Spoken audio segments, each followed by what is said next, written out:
Friends, welcome to vigour transforming life by Tim C Bector. आज देखो आपको एक नई साइड दिखाने के लिए लाई हूँ और हेल्थ और हैप्पीनेस के लिए जितना ये रिफ्रेशिंग एनवायरनमेंट जरूरी है उतना कुछ भी नहीं। आपकी डाइट और एक्सरसाइजेस तो हैं, लेकिन ये रिफ्रेशिंग एनवायरनमेंट बहुत ज्यादा जरूरी है।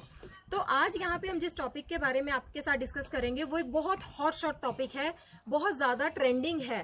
ट्रेंड में क्या आ रहा है? इंटरमिटेंट फास्टिंग, जिसके लिए बहुत क्वेरीज आ रही थी कि हम इंटरमिटेंट फास्टिंग कर लें, हमारा वेट लॉस हो जाएगा। किस तरह से इंटरमिटेंट फास्टिंग करनी चाहिए, तो सबसे पहले इसके बारे में जानते हैं।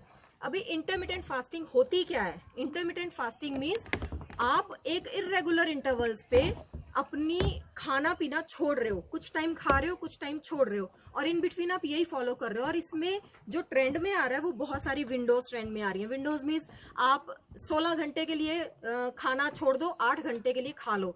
ऐसे ही बहुत सारी विंडोज है। आप 20 आवर्स के लिए खाना छोड़ दो, 4 आवर्स के लिए खा लो, और उस 4 आवर्स में, उस 8 आवर्स में आप कुछ भी खा सकते हो। तो सबसे पहली चीज, जैसे मैं हमेशा समझाती हूँ कि आपको अपना मेटाबॉलिज्म समझना है, आपको इसकी साइंटिफिक रीजन समझने हैं। सबसे पहली चीज, शॉर्ट टर्म के लिए, ये सबके लिए नहीं है, शॉर्ट टर्म के लिए you can go for intermittent fasting, but इसको समझने के बाद इंटरमिटेंट फास्टिंग करती क्या है। हमारी बॉडी का नेचुरल मेटाबॉलिज्म चलता है, जिससे कि एनर्जी प्रोड्यूस होती है जो हमें ग्लूकोज की फॉर्म में मिलती है। स्केलेटल मसल्स, ब्रेन्स, हर ब्रेन सेल्स, हर चीज को एनर्जी कहाँ से मिल रही है? ग्लूकोज की फॉर्म में। अभी इंटरमिटेंट फास्टिंग में क्या होता है? आपकी बॉडी को डिप्राइव किया जाता है ग्लूकोज से। आप अपनी बॉडी को लॉन्ग टर्म के लिए ग्लूकोज की फॉर्म में एनर्जी ना दे के स्टोर्ड फैट की फॉर्म में एनर्जी देते हो। आप अपनी बॉडी को इतना भूखा रखते हो कि उसको आप एनर्जी, कार्बोहाइड्रेट्स दे नहीं रहे, लेकिन उस चक्कर में जब आप बहुत ज्यादा भूखे हो तो एनर्जी बॉडी कहाँ से लेगी? स्टोर्ड फैट को तोड़ना शुरू कर देगी और वो कीटोसिस मोड में चली जाती है। जो कीटो डाइट वाले भी ये समझ रहे होंगे कि कीटो डाइट का क्या फंक्शन है। अभी हमारे ब्रेन को, हमारे ब्रेन सेल्स को, हमारे स्केलेटन मसल्स को, बहुत सारी ऐसे बॉडी सिस्टम्स को सिर्फ ग्लूकोज ही खाना अच्छा लगता है। ग्लूकोज की फॉर्म में एनर्जी उनको एक्टिवेटेड रखती है। अब हम अपने ब्रेन को स्विच ओवर करते हैं कि हमने ग्लूकोज नहीं प्रोवाइड करना, हमने कीटोन्स प्रोवाइड करने हैं जो कि फैट्स की तोड़ने से मिलेंगे। अभी इंटरमिटेंट फास्टिंग ऐसे ही काम करता है। आपने 16 आवर्स के लिए बॉडी को भूखा रखा और ये जो ब्रेन की स्विचिंग है ये 10 to 12 आवर्स में हो जाती है। आप 12 घंटे तक अपने ब्रेन को भूखा रखोगे, अपनी बॉडी को भूखा रखोगे, तो 12 घंटे बाद नेचुरली बॉडी का जो रेडिली अवेलेबल ग्लूकोज लेवल है वो डाउन चला जाएगा और बॉडी क्या करना स्टार्ट कर देगी? स्टोर्ड फैट सेल्स को खाना शुरू कर देगी। ओके, शॉर्ट टर्म के लिए इज परफेक्टली फाइन। कैसे फाइन? ये सब समझाते हुए मुझे वो लॉन्ग बैक वाली अपनी 2 जनरेशन छोड़ के अपने ग्रैंड पेरेंट्स की जनरेशन याद करो कि तब क्या होता था। हमारे ग्रैंड पेरेंट्स क्या करते थे? हमारे ग्रैंड पेरेंट्स करते थे, उनका रूटीन क्या होता था? मॉर्निंग सनराइज के साथ उठना है, अर्ली मॉर्निंग ब्रेकफास्ट करना है, 12:30 to 1 o'clock उनका लंच हो जाता था। इवनिंग स्नैक छोटा मोटा वो खा के, वो भी ज्यादा अनाज, सीरियल्स, पल्सेस होते थे, वो छोटा मोटा खा के वो 5:30 से 6 बजे तक इवनिंग में डिनर करके लाइट डाउन होने के साथ, सन सेट होने के साथ साथ वो सो जाते थे। Now count the hours they are sleeping and count the body that is at rest when they are sleeping. जब बॉडी रेस्ट में है वो कुछ नहीं खा रहे, शाम को 6 बजे के बाद they rarely use to have anything. Morning तक आप फास्टिंग का टाइम ड्यूरेशन सोचो। सो इंटरमिटेंट फास्टिंग कोई नई चीज नहीं है, ये हमारे कल्चर में, रिलीजन में, हर चीज में, हमारी रूट्स में पहले से है। हमने इसे ट्रेंड बना दिया है। वो अगर आपने ट्रेंड बनाना है तो उसको एक हेल्दी लाइफस्टाइल की तरह ट्रेंड बनाओ। उसको ये नहीं बनाओ कि आप पिज्जा, बर्गर, 8 घंटे आप कुछ भी खाए जा रहे हो, उसके बाद आप अपनी बॉडी को डिप्राइव कर रहे हो न्यूट्रिएंट से। अगर वो फास्टिंग का आप फेज देखोगे तो फास्टिंग बॉडी कब रहनी चाहिए? हमारी बॉडी, हम नेचुरली डिजाइंड हैं इस तरह की इंटरमिटेंट फास्टिंग के लिए। हमें ये कुछ फॉलो करने की जरूरत नहीं है। आप अपना लाइफस्टाइल हेल्दी रखोगे, नॉर्मल टाइम पे ब्रेकफास्ट, लंच, नॉर्मल टाइम पे डिनर करोगे, तो आपकी बॉडी वो इंटरमिटेंट फास्टिंग वाला जो प्रोसेस है वो अपने आप फॉलो करेगी। जब आप नाइट टाइम अच्छे से सो रहे हो, मॉर्निंग तक आपको वो ब्रेक मिल रहा है कि आप कुछ नहीं खा रहे हो, उस टाइम पे बॉडी को एनर्जी की जरूरत है, तो वो बॉडी ऑब्वियसली फैट स्टोरेज वाला फैट खाएगी।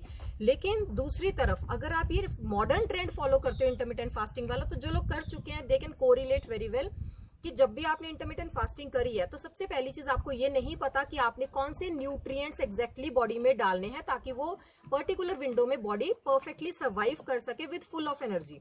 कौन से न्यूट्रिएंट्स डालने हैं और किस तरह से डालने हैं, कितना खाना है, उतने घंटे खाना है, इज फाइन। लेकिन जब आप दूसरी विंडो में आते हैं जो कि स्टार्विंग फेज होता है, स्टार्विंग फेज में क्या हो जाता है कि आपके पास एनर्जी ही नहीं बचती। अभी आप वर्कआउट नहीं कर पाओगे। एक वो साइकिल शुरू हो जाएगा कि आपने भूखे, आपने थोड़ा खाया, उसके बाद भूखे रहे, भूखे रहने के बाद आप में एनर्जी नहीं है, आप कोई एक्सरसाइज, कोई एक्टिविटीज नहीं कर पा रहे।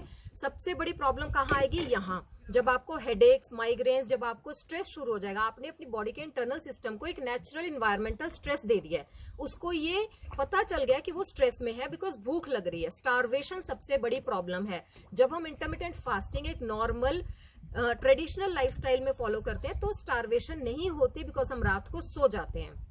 तो इंटरमिटेंट फास्टिंग का आप फंडा समझ गए होंगे कि आपकी बॉडी को, आपके ब्रेन को स्विच ओवर करती है फ्रॉम यूजिंग कार्बोहाइड्रेट्स और ग्लूकोज टू कीटोन्स।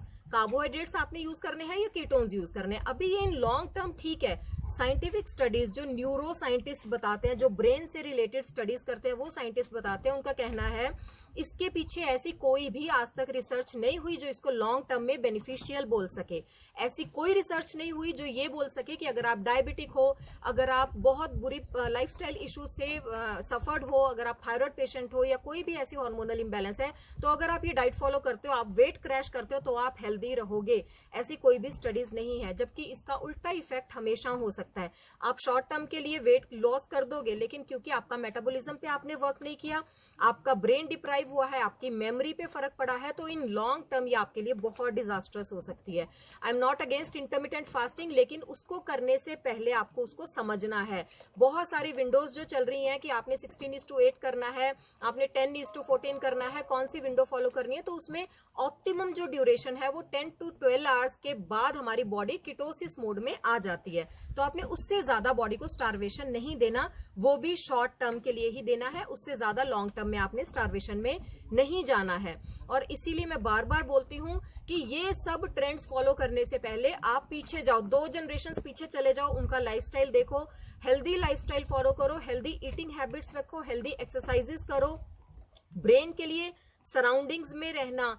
हेडेक की इतनी प्रॉब्लम है लोगों को, हर रोज हेडेक हो रहा है, क्यों हो रहा है? सबसे पहला टिप मैं उनको देती हूँ जो मार्वलस रिजल्ट्स दे रहा है। कहीं भी आप रह रहे हो, आपकी विंडो में से कुछ तो दिखता होगा, अपनी 20 फीट से दूर की आई विजन बनाओ। जब भी आप कंटिन्यू एक काम कर रहे हो तो आप इतने डिस्टेंस पे ज्यादा करते हो, थोड़ी थोड़ी देर बाद आप 20 फीट से ज्यादा की किसी भी ऑब्जेक्ट पे अपनी आईज को स्टेयर करके रखो, उस चीज को कंटिन्यू देखो। हो सके तो ग्रीन कलर्स देखो, नेचुरल ग्रीनरी देखो, आपको ट्रीज दिख रहे हैं विंडो में से, आपको बाहर का एनवायरनमेंट दिख रहा है, आप उस पर फोकस करो। ट्यूबलाइट्स में कम से कम रहो। ये चीजें आपकी ब्रेन को बहुत हेल्दी बनाएंगी, जो कि इंटरमिटेंट फास्टिंग, कीटो डाइट, इन चीजों से आपके ब्रेन सेल्स पे लॉन्ग टर्म में बहुत बुरा असर होता है। और ये जो फॉलो कर चुके हैं वो 8-10 किलो लूज भी कर चुके हैं, उसके बाद इनको ये क्रॉनिक प्रॉब्लम्स हो गई हैं, हेडेक्स की, माइग्रेन्स की और मेमोरी लॉस की। ये क्रॉनिक इश्यूज हो गए हैं कि वो छोटी छोटी चीजें भूलने लग गए हैं। ये छोटे छोटे टिप्स से आप स्टार्ट करो कि आपने कैसे करना है।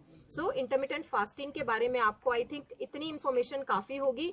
इसको लेके कुछ भी क्वेरीज हैं तो कमेंट सेक्शन में पक्का लिखिए, और लाइक, कमेंट और शेयर करना मत भूलिएगा। Thanks for watching, see you next week.